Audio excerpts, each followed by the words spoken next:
Jemaah, insya Allah subuh sekarang kita kupas mengenai tambahan rizki dengan Asmaul Husna. Jadi yang saya kupas sekarang itu tambahan rizkinya, gitu. Ya. Karena gini, kalau perkara rizki aslinya itu sudah jaminan Allah.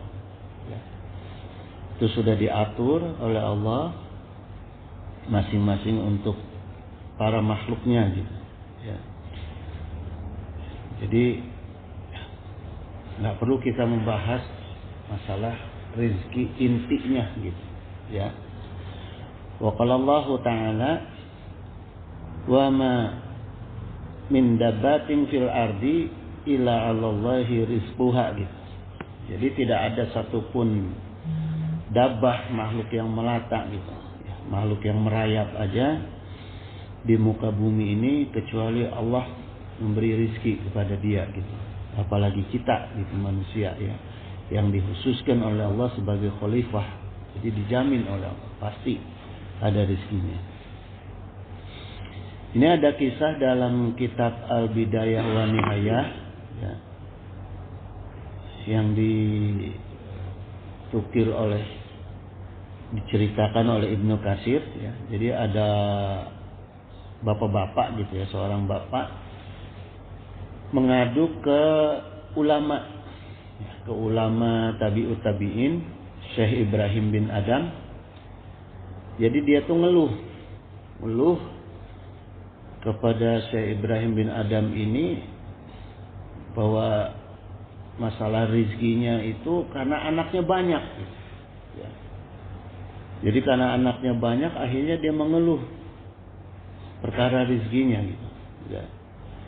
Kemudian kata Syekh Ibrahim bin Adam ini, ibas ilayya minhum, kata beliau ya, kirim kepada saya dari anak-anak kamu ya, man laisa rizquhu illallah, siapa yang tidak dijamin rizkinya oleh Allah. Jadi kata Syekh Ibrahim Adam tuh, ya udah kirim aja ke saya anak-anak kamu yang tidak diberi rizki oleh Allah. Ya. Akhirnya si bapak itu fasyakat gitu. Jadi diam ya, terdiam gitu. Maka dia diam tuh si orang itu karena dia bingung mana di antara anaknya yang tidak dijamin rizkinya oleh Allah. Gitu. Ya. Karena rizki itu definisinya pertama makan, ya. Makan itu kan Allah sudah jelas kasih kepada manusia. Bahkan tidak sedikit anak-anak orang kaya yang susah makan, ya. Yang sampai dikasih vitamin segala macam supaya makan gitu. Anak-anak orang kaya ya. Itu terus. Jadi bukan nggak ada rezekinya perkara makan itu, ya. Masalah tempat tinggal dirizkian sama Allah. Apapun caranya, entah itu ngontrak, entah ada apalah caranya, pasti diberi tempat tinggal oleh Allah. Ya. Itu pun masih banyak anak-anak orang kaya yang rumahnya mewah jarang pulang. Jadi jangan menyalahkan Allah gitu. Pakaian, Allah sudah rizkikan pakaian ya, diberikan rizki oleh pakaian. Malah banyak orang sekarang yang pakaian kainnya sedikit, ngirit gitu, perempuan-perempuan itu ya. Padahal Allah kasih rizki itu ya, untuk mampu dia beli pakaian yang kainnya banyak gitu. Ya. Pendidikan, Allah beri rizki pendidikan, tapi masih aja banyak orang-orang yang diberi rizki untuk pendidikan yang anak-anaknya nggak mau sekolah, bahkan dianya juga nggak mau sekolah. Jadi jangan pernah suudzon menyalahkan rizki kepada Allah. Gitu. Introspeksi aja diri kita gitu. Allah udah siapkan. Bahkan Allah berikan aturannya mengenai rizki, termasuk pakaian, makanan. Ya, coba kalau misalnya mulai kita melaksanakan aturan-aturan rizkinya Allah, mulai dari makan mengucap bismillah, tangan kanan, semua diikuti oleh kita. Maka insya Allah tidak akan pernah kehilangan kekurangan rizki. Kitanya yang suka ngelawan aturan Allah dalam hal perkara rizki gitu. Ya. Ini yang perlu diintrospeksi oleh kita gitu. Ya. Jadi secara basic jamaah sekalian, sungguhnya rizki itu ya Allah Jalla wa'ala itu sudah menjamin. Jadi nggak akan ada masalah baik rizki makhluk yang ada di bumi maupun rizki makhluk yang ada di langit gitu. Ya. Sekarang gini jemaah, contohnya rezeki makhluk yang ada di langit, seperti misalnya rizkinya malaikat. Ya, kita suka bertanya-tanya nih, seperti apa rizkinya malaikat? Ya, satu ketika Rasulullah SAW ini mengisahkan gini jemaah sekalian, bahwa nanti ya di saat Dajjal itu datang, langit itu akan tahan hujan. Jadi nggak akan ada turun hujan dari langit. Kemudian bumi akan tahan tumbuhan. Nggak akan ada yang tumbuh dari tanah, dari bumi. Ya, ditahan semua oleh langit dan bumi. Itu pada saat Dajjal nanti. Ya. Kemudian Asma bertanya kepada Rasulullah SAW, ya, "Maza ukilal mu'minuna fi zalika waqt?" Ya. Apa yang dimakan oleh orang-orang mukmin ketika itu? Ketika saat Dajjal itu turun, ya, Dajjal itu datang. Jadi kemudian dijawab oleh Rasulullah SAW, ya,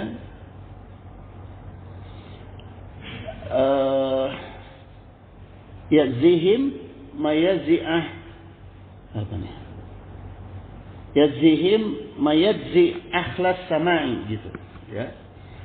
Jadi Allah menjawab, Allah akan cukupkan kepada orang-orang mukmin itu dengan yang seperti yang sama dengan yang Allah cukupkan kepada malaikat rezekinya, ya. Walaupun nggak ada air, nggak ada tumbuhan, ya nggak ada yang bisa dimakan, tapi Allah kasih rizki yang sama dengan rizkinya penduduk langit, yaitu malaikat, ya. Apa rizkinya malaikat? Tasbih wa takdis. Itu rizkinya malaikat, ya. Tasbih kan kita tahu ya, subhanallah, subhanallah gitu, ya. Kalau takdis itu subhanal malikil quddus, subuhun qudusun rabbuna wa rabbul malaikatu waruh, ya. Itu takdis, ya. Gitu. Jadi artinya jiwanya itu selalu mensucikan Allah, gitu, ya. Nah, dalil hadis ini nyambung dengan Al-Quran surat Al-Anbiya ayat 19 ayat 20. Wa man indahu la yastakbiruna an ibadatihi. Dan malaikat-malaikat itu di sisi Allah tidak mempunyai rasa angkuh dalam menyembah Allah. Wa la yastahsiruna, dan tidak pernah merasa yastahsir itu letih, ya, capek. Tidak pernah merasa capek dalam menyembah Allah, ya. Yusabbihuna laila wan nahara la yafturuna gitu. Dan mereka itu para malaikat selalu bertasbih, tidak pernah berhenti siang dan malam. Jadi inilah rezekinya malaikat, makanannya malaikat, minumnya malaikat.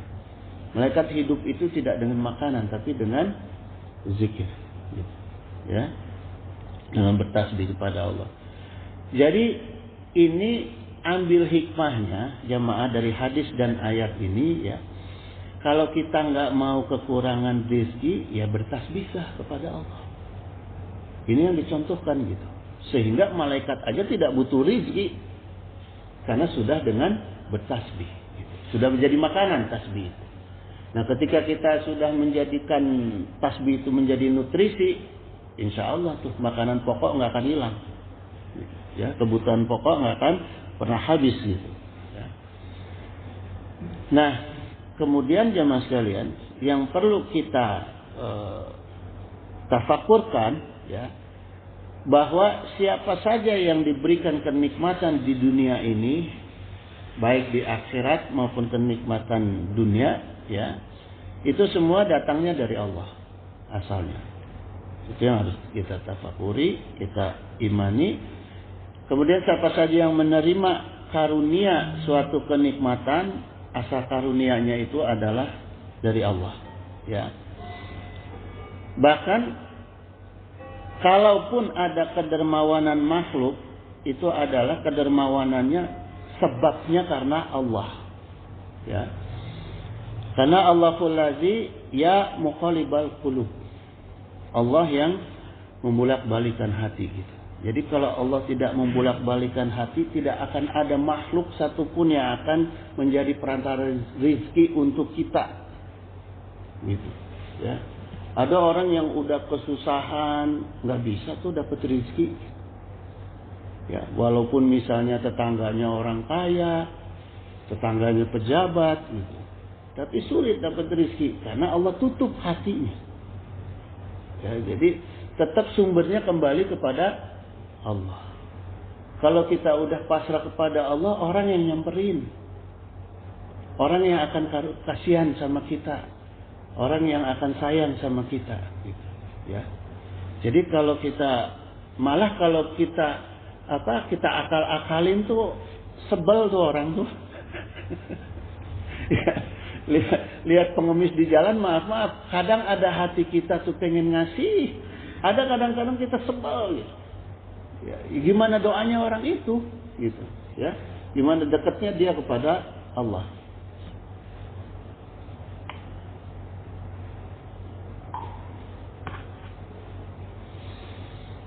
Gitu jemaah sekalian. Ya. Kemudian jemaah dan Allah Subhanahu wa taala menggambarkan bahwa hal yang terkait dengan rizkinya semua makhluk, ya, di dunia maupun di langit, ya, itu Allah gambarkan gini.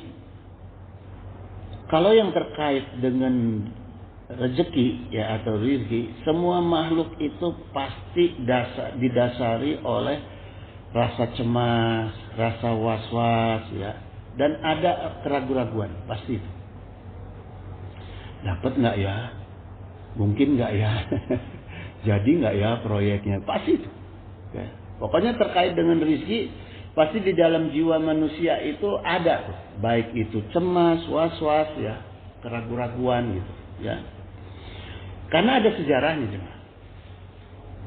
Para sahabat Rasulullah SAW, ya, dulu itu ketika awal pertama kali dilarang oleh Allah, turunnya perintah larangan, orang kafir datang ke tanah haram, ke Mekah, ke Madinah, ya, khususnya Mekah. Pertama dalam sejarahnya itu pertama kali adalah larangan ke Mekah. Orang kafir dilarang. Dulu kan kafir, seluruh orang kafir itu bebas datang ke Mekah, berdagang, berusaha, ya. Nah, turunlah perintah Allah untuk melarang orang kafir datang ke kota Mekah. Ya, ini ada dalam At-Taubah ayat 28 ini, ya.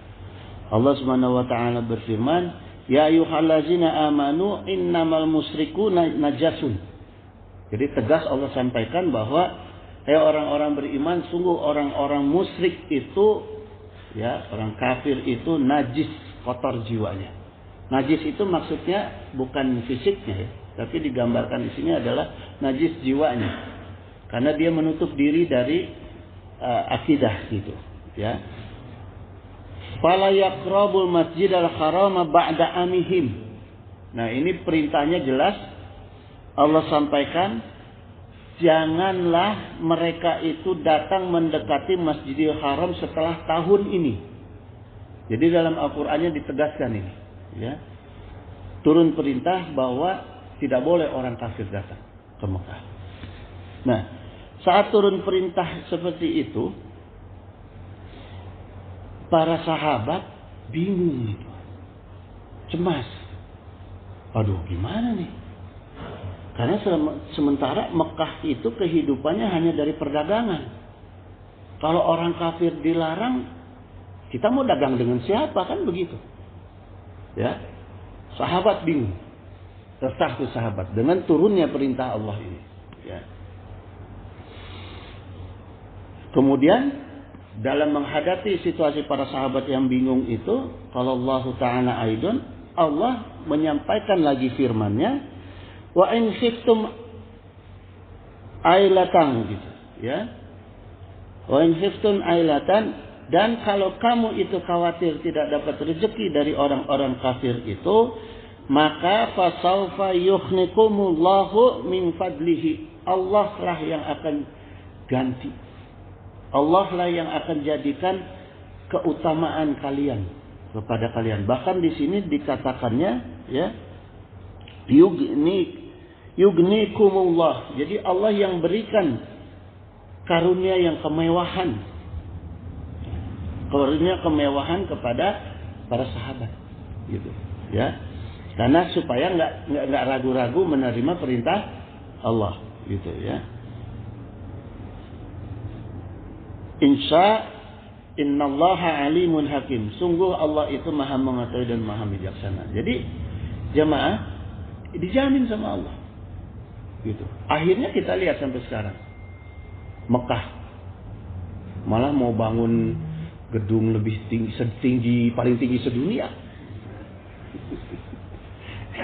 Saudi Arabia itu mau bangun kota paling mewah di daerah yang dilarang oleh Rasulullah dulu. Jadi lius. Gitu, ya.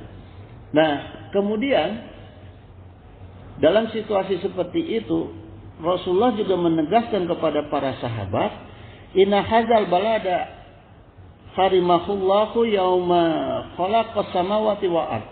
Sungguh kota ini, maksudnya Mekah, Allah telah muliakan pada hari penciptaan langit dan bumi, gitu. Fa huwa haramun bi hurmatillahi ila yaumil qiyamah. Maka Mekah adalah kota suci dengan dasar kemuliaan yang Allah tetapkan sampai hari kiamat. Ya. Nah, jadi gini jemaah. Mekah itu, ini kejadiannya, turun perintahnya ini tahun 9 Hijriah. Tahun 9 Hijriah, sekarang 1444 Hijriah, ya. Gitu. Nah, ketika mulai para sahabat akhirnya diyakinkan oleh Allah dan diyakinkan oleh Rasulullah dengan jaminan-jaminan Allah dan Rasulnya, terbukti, ya. Allah buktikan itu sampai sekarang. Gitu. Indonesia yang terbuka dengan kafir, disambut orang kafir dengan karpet merah, nggak kaya-kaya tuh.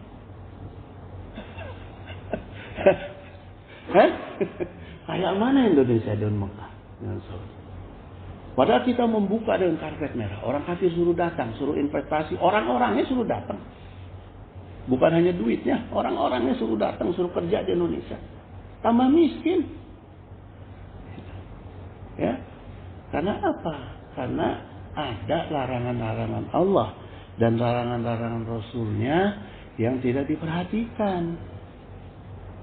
Itu masalahnya, gitu, ya.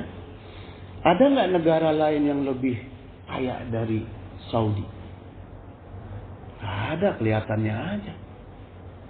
Ya, kelihatannya aja. Coba lihat di Google itu, negara-negara miskin, parah sekali. Di Amerika malah ada yang kayak zombie itu setiap hari narkoba. Itu. Ya, gitu jemaah. Jadi inilah perlunya kita keyakinan terhadap apa yang ditentukan oleh Allah. Jadi ini pelajaran bagi kita, ya, bahwa kapanpun dimanapun, apapun kondisi kita, apakah kita sebagai rakyat, sebagai pejabat, sebagai pengusaha, sebagai ustadz, ulama, tokoh, ya, tetap pertama itu kita harus tingkatkan keimanan dan ketakwaan kepada Allah. Ya, jangan pernah terima tawaran kenikmatan dunia apapun, apalagi yang berkenaan dengan perkara-perkara yang bakal merusak agama. Allah yang sudah tentukan, udah laksanakan, gak usah ragu-ragu.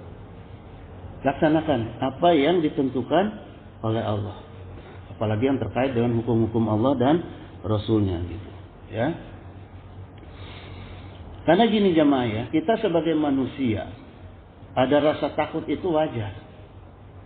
Tapi taat kita itu harus tanpa tawar menawar. Iman kita itu harus tidak boleh tawar-menawar dengan hukum-hukum Allah.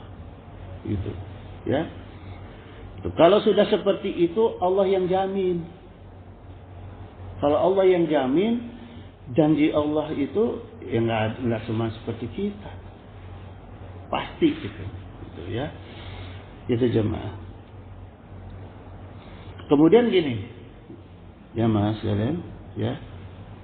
Sungguhnya kebutuhan rizki para makhluknya Allah Azza wa Jalla itu ada yang dikhususkan di dalam nama Allah, dalam Asmaul Husna gitu, ya. Innallaha huwa razaqu zul quwatil matin gitu, ya. Jadi Allah punya nama, punya sifat, yaitu Razaqu, ya, Maha Pemberi rizki, Zul Quwatil Matin gitu, dan yang Maha memiliki kekuasaan yang kekal. Jadi nggak ada berhentinya, tidak ada berhentinya sifat Allah dalam memberi rizki. Nah ini keuntungan kita, kelebihan kita. Kalau manusia ada berhentinya tuh, ada bosannya ngasih duit sama kita tuh. Kalau Allah nggak ada waktunya gitu.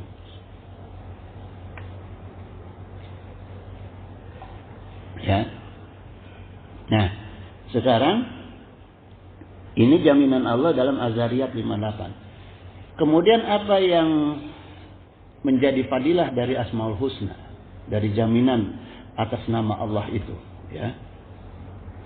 Jadi kan kita tenang jamaah. Kalau kita udah tahu sifat seseorang ini pasti baik, pasti orang Sunda bilang berehan, pasti suka memberi, pasti suka mudah sedekah, kita tenang tuh dekat orang itu tuh. Ya. Kita bertetangga dengan orang itu, kita bersahabat dengan orang itu, pasti kita tenang. Karena kita tahu orang ini sifatnya berehan gitu, suka memberi. Ya. Tapi sama orang yang kikir, medit, pelit, sebel. Nggak tenang hidup kita. Ya, nah, apalagi kalau kita tahu Allah tegaskan bahwa sifat Allah itu ar-raziqu, nggak ada berhentinya dalam memberi rizki kepada kita. Masa kita nggak tenang? Ya, itu tafakurnya gitu. Nah, kemudian begini jemaah, ya, terkait dengan Asmaul Husna ar-raziqu ini, dalam kitab Khawas Asmaul Husna litadawi wa khada'il hajat, ya. Ini dijelaskan ini. Fa zikruha nafi'un lidun ya waddin wal akhirah gitu, ya. Jadi penyebutan Asmaul Husna ini tuntunan, ya. Tuntunan penyebutan Asmaul Husna itu bermanfaat untuk kebutuhan urusan dunia, waddin dan agama, li dunia untuk urusan dunia, urusan agama dan urusan akhirat, wal akhirah gitu, ya. Wa zikruha yusama majma'al khairati, dan zikirnya itu memanggil kumpulan-kumpulan kebaikan, ya. Jadi kalau kita berzikir dengan Asmaul Husna, itu akan memanggil kumpulan-kumpulan kebaikan. Wa mafatihal barokah, ya. Kemudian membuka kunci-kunci keberkahan, wa majalat tajalliyah gitu, ya. Dan menyingkap sesuatu yang tidak jelas menjadi jelas. Membuka, ya, menyingkap yang tidak jelas menjadi jelas gitu. Apa saja itu hal-hal yang menyangkut dengan kita, ya. Itu ketika kita berzikir dengan Asmaul Husna itu akan seperti itu, ya. Kebaikan akan datang, akan kumpul, kemudian kunci-kunci keberkahan akan terbuka, perkara-perkara yang tidak jelas akan menjadi jelas, akan menjadi terang, ya. Mawadaba 'alaiha makrubun ila farajallahu ta'ala anhu kurbatan. Jadi tidak akan ada kesulitan yang ditekuni dengan Asmaul Husna melainkan Allah lapangkan kesulitannya. Ini kelebihannya lagi fadilah Asmaul Husna, ya. Kalau kita ada kesulitan-kesulitan, kita zikirlah dengan Asmaul Husna, ya, wirid Asmaul Husna. Wala majnun illa qadallahu ta'ala dinahu gitu. Dan tidak ada hutang melainkan Allah tunaikan hutangnya dengan Asmaul Husna, ya. Wala maghlubun illa nasarallahu ta'ala gitu. Jadi tidak ada kekalahan melainkan Allah akan menolong dia. Jadi kalau kita lagi punya masalah, ya, berseteru dengan siapapun, dengan pimpinan, dengan siapa, dengan lingkungan, ya, wiridlah Asmaul Husna, karena Allah akan berikan pertolongan, ya. Wala mazlumun illa radallahu ta'ala madlamatahu gitu. Tidaklah orang-orang yang dizalimi melainkan Allah akan kembalikan kezalimannya. Gitu. Jadi kalau ada orang yang jahat sama kita, yang dolim sama kita, dengan wirid Asmaul Husna ini, dolimnya dikembalikan sama Allah. Dia yang akan cilaka. Gak usah kita doain orang cilaka, dia yang akan cilaka. Jadi gak usah dendam, kita gak usah, wirid aja Asmaul Husna. Gitu. Ya. Kemudian waladolun ila khadahu gitu. Tidaklah orang-orang yang sesat itu Allah akan beri dia petunjuk dengan Asmaul Husna itu. Wala maridun ila safahullahu ta'ala, dan orang-orang yang sakit itu Allah akan sembuhkan penyakitnya lewat Asmaul Husna, ya. Wala madlimul qalbi ila nawarallahu ta'ala biha qalbahu gitu. Dan tidaklah kegelapan hati seseorang melainkan Allah terangi hatinya dengan Asmaul Husna, ya.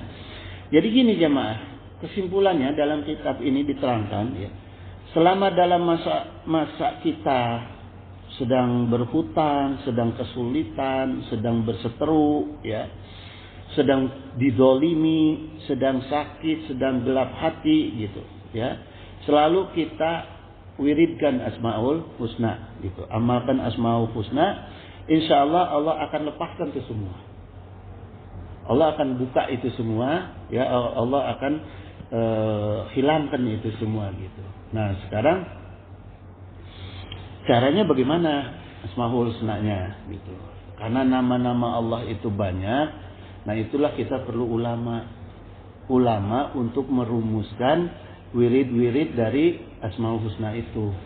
Mana ini yang cocok untuk kebutuhan kita gitu, ya. Jadi kalau ulama yang benar itu, kalau ada orang datang mengeluh, selain nasihat, ya diberikan wiridan-wiridan yang sifatnya juga dengan Asmaul Husna-nya. Ya, jadi ada pembukanya gitu. Ya. Kemudian seperti misalnya gini, ya, dulu ini ada wiridan terkait dengan terbukanya pintu rizki gitu. Ya Rahmanu ya Fatahu ya Razaku Zul Quwatil Matin Urzuqni. Ini bagian dari wirid Asmaul Husna, ya, yang dibaca untuk membuka khusus pintu rizki. Nah, itu ada puasanya itu 1 minggu. Puasanya 1 minggu, di wiridnya itu 70 kali setiap ba'da Isya. Ya. Ya Rahmanu ya Fatahu ya Razaku Zul Quwatil Matin Urzuqni misalnya. Ya, itu salah satu wirid Asmaul Husna yang kaitannya dengan rizki gitu, ya. Nah itu insya Allah ya, kalau kita yakin iman kepada Allah dengan Asmaul Husna ini, insya Allah rizki kita tuh nggak akan berhenti tuh, karena nggak ada rizki, stok rizkinya Allah nggak ada habisnya. Nggak kayak kita, ada syaratnya. Kalau stok rezeki Allah tuh nggak ada habisnya gitu. Dan yang paling penting lagi, selain Allah Maha Kaya, ada sifatnya Allah itu. Ya, ada sifatnya Allah yang Maha Pemberi rezeki gitu. Ya. Kemudian jemaah sekalian, apa dalilnya keutamaan dari Asmaul Husna ini supaya kita mengimani Asmaul Husna? Ya. Ulidullahu awidur Rahman gitu. Katakanlah wahai Muhammad, ya. Jadi Allah perintahkan ini kepada Rasulullah SAW, ya, supaya menyerukan bahwa Allah itu serulah, ya, Awid au, nah ini serulah Ar-Rahman, serulah Ar-Rahman. Jadi banyak-banyaklah kita memanggil nama Allah yang sifatnya Ar-Rahman gitu, ya. Ayyama tad'u falahul asmaul husna, dengan atau dengan nama-nama Allah yang mana saja yang kamu dapat berdoa dengannya gitu. Karena Allah mempunyai nama-nama yang terbaik. Nah, ini artinya gini, karena Allah punya sifat Ar-Rahman, dasarnya sifat Allah itu adalah Ar-Rahman, maka kita boleh memilih nama-nama Allah untuk menentukan sesuai dengan kebutuhan kita. Jadi nggak perlu kita wiridkan Asmaul Husna yang 99, enggak. Sekaligus gitu. Tapi kita boleh memilih untuk mewiridkan sesuai dengan nama-nama Allah, sifat-sifat Allah yang cocok dengan kebutuhan kita gitu. Yang tadi dijelaskan, ya, di dalam kitabnya gitu. Wa qallallahu ta'ala aidan walillahil asmaul husna fad'uhu biha gitu. Maka di sini Allah juga bahkan perintahkan hanya milik Allah lah asmaul husna fad'uhu biha gitu. Maka berdoalah kepada Allah, ya, memintalah kepada Allah dengan menyebutkan nama-nama Allah itu gitu. Ya, itu. Ini wirid sifatnya ya jemaah. Atau misalnya kita doa yang dicampur dengan Asmaul Husna gitu, itu juga bagus gitu, ya. Tapi harus sesuai, jangan sampai salah kita menyebut Asmaul Husnanya.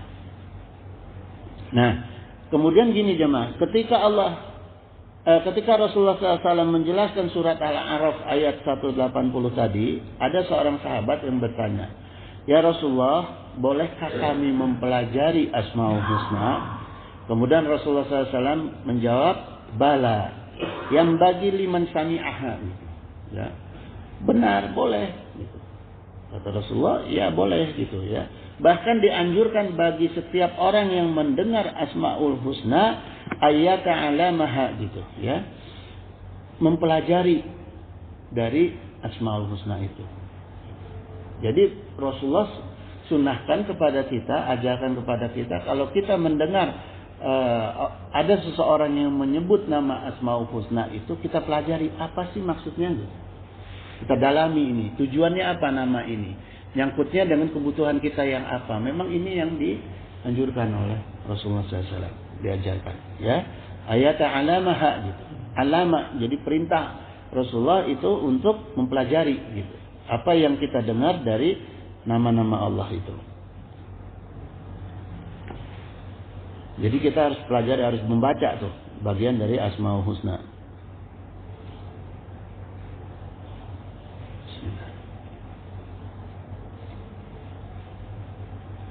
Bahkan gini, jemaah sekalian. Ada kisah gini ya. Ada ulama dulu. Dulu tuh ada ulama Bishr bin Al-Haris. Beliau lagi jalan ya. Lagi jalan kaki, tahu-tahu nemu ada kertas. Ada kertas, ada tulisannya Bismillah. Nah, si kertas tulisan Bismillah ini nggak ada tulisan lain, hanya Bismillah. Bismillahirrahmanirrahim. Potongan kertas lah, kayak kita jalan suka nemu potongan ayat atau potongan kertas ya. Ada tulisannya Bismillah. Diambil sama ulama ini. Kertas yang bertulisan Bismillah itu. Udah diambil, disimpan, dibersihin, diolesi minyak wangi.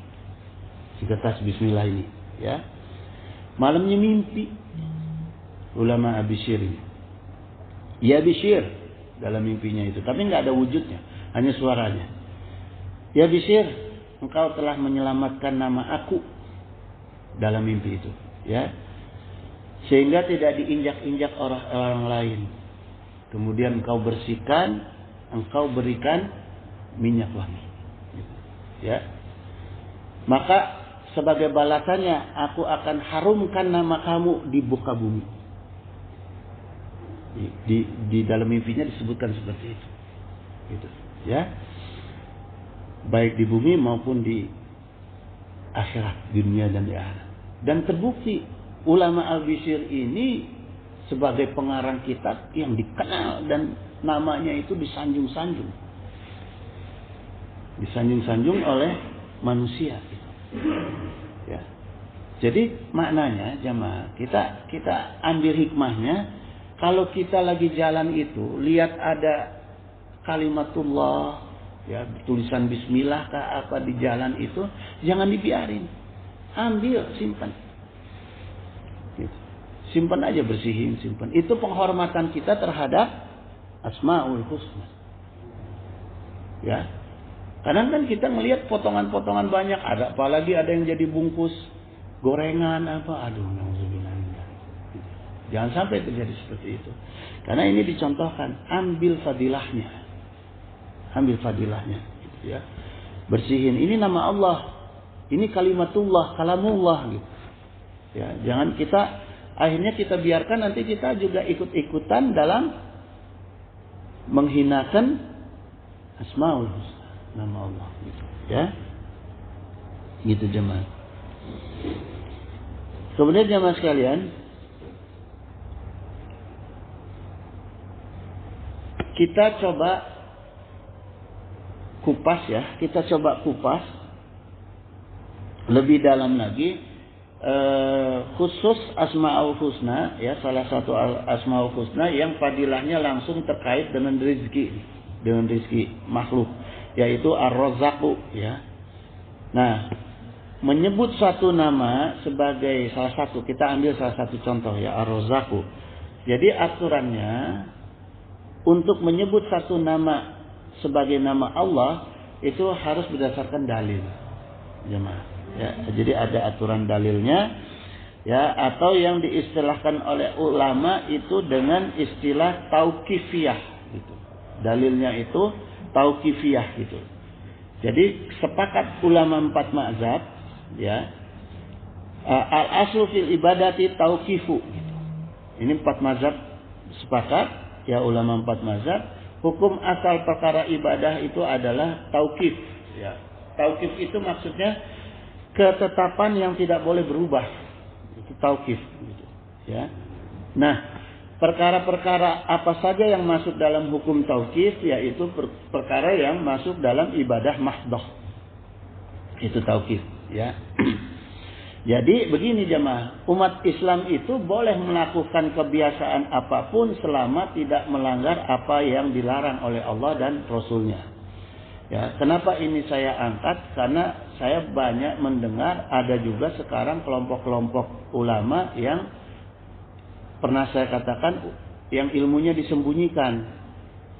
Jadi tidak menghargai Asmaul Husna, menyepelekan, buat apa wirid Asmaul Husna gitu. Ada yang bahkan ada yang melarang, ya, gitu.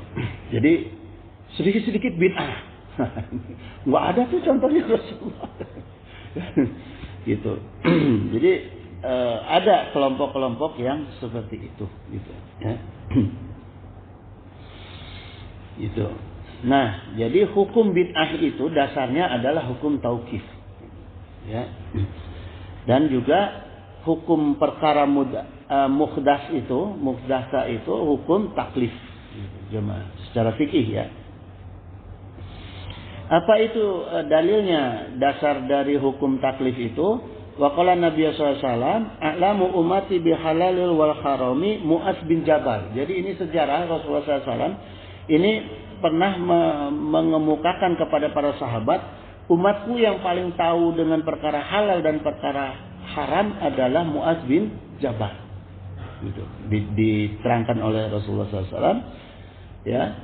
Jadi riwayatnya gini jemaah, ketika Rasulullah SAW itu mengirim Mu'adz bin Jabal ke Yaman, sebelum dikirim ditanyai dulu tuh oleh Rasulullah, ya Mu'adz, apa yang akan menjadi pedoman kamu untuk menentukan perkara hukum atau mengadili sesuatu perkara? Gitu.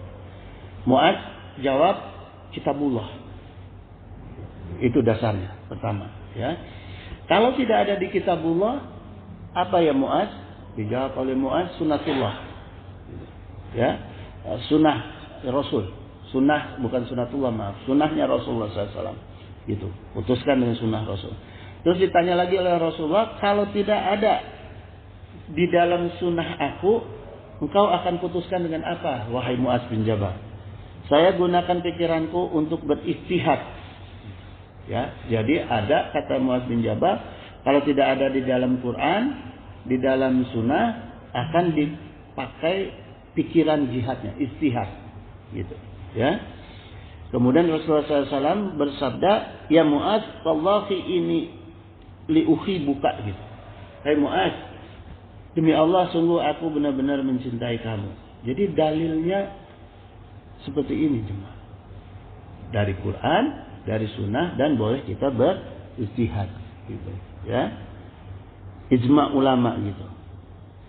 Inna adamalal muslima minal muslimina jurman gitu. Orang-orang muslim yang paling besar dosanya, ini yang disampaikan oleh Rasul, orang-orang muslim yang paling besar dosanya terhadap muslimin yang lainnya yaitu man sa'ala an say'in lam yuharram alal muslimin, adalah orang-orang yang bertanya tentang sesuatu ya yang sebelumnya tidak diharamkan bagi kaum muslimin, ya, fahurima alaihim min ajali mas alatihi gitu. Tapi akhirnya jadi perkara haram gara-gara pertanyaannya dia gitu.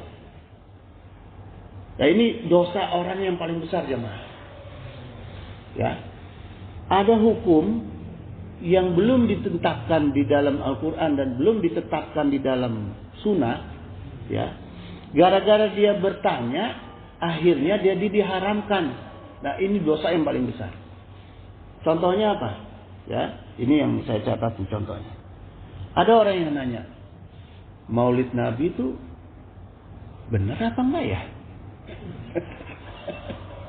Ya, kan para sahabat nggak pernah ngerjain. Akhirnya jadi hukumnya diharamkan. Nah ini yang dosa yang paling besar. Jadi jangan sembarangan bertanya perkara-perkara hukum. Dengan ulama dulu. Cari dulu dasar hukum yang baik. Sampai ketemu Quran, hadis, ijma, kiasnya seperti apa, baru kita ngomong. Jangan asal nanya, yang jawab asal jawab. Oh iya nggak ada tuh. Di zaman Rasul nggak ada. Oh kalau gitu maulid haram. Nah, ya. Nah, ini dosa yang paling besar ini. Gitu. Hati-hati, gitu, ya. Gitu. Karena man amila amalan laisa alaihi amruna fahuwa raddun. Nah, kebanyakan orang itu mengambil dalilnya itu, ya. Ada Rasulullah SAW menyampaikan bahwa barang siapa yang mengamalkan suatu amalan yang tidak pernah aku perintah, maka itu ditolak. Ya, jadi dia tidak melihat ijmanya. Tadi yang tegas adalah perkara ibadah mahdoh, gitu. Ya, misalnya gini jemaah, kalau dalam perkara ibadah mahdoh, ya, ada ambil dalam ini saya ngambil contoh-contoh dari seseorang ya, dari orang-orang yang menjadikan perdebatan di dalam masalah agama gitu. Ada orang yang terbalik malah mengatakan sesungguhnya lawannya dari dari bid'ah itu seperti sholat subuh. Kan semakin sholat subuh itu semakin banyak rakaatnya semakin baik. Sholat itu kan perkara yang baik, gitu, ya. Jadi ditambah ibadahnya, ditambah rakaatnya itu adalah baik, gitu. Kalau misalnya kita jadikan sholat subuh 4 rakaat, gitu. Karena apa? Karena tidak ada dalil yang mengharamkan. Nah, dia menjawabnya seperti itu, gitu. Jadi mendebat orang yang jangan terlalu bid'ah gitu.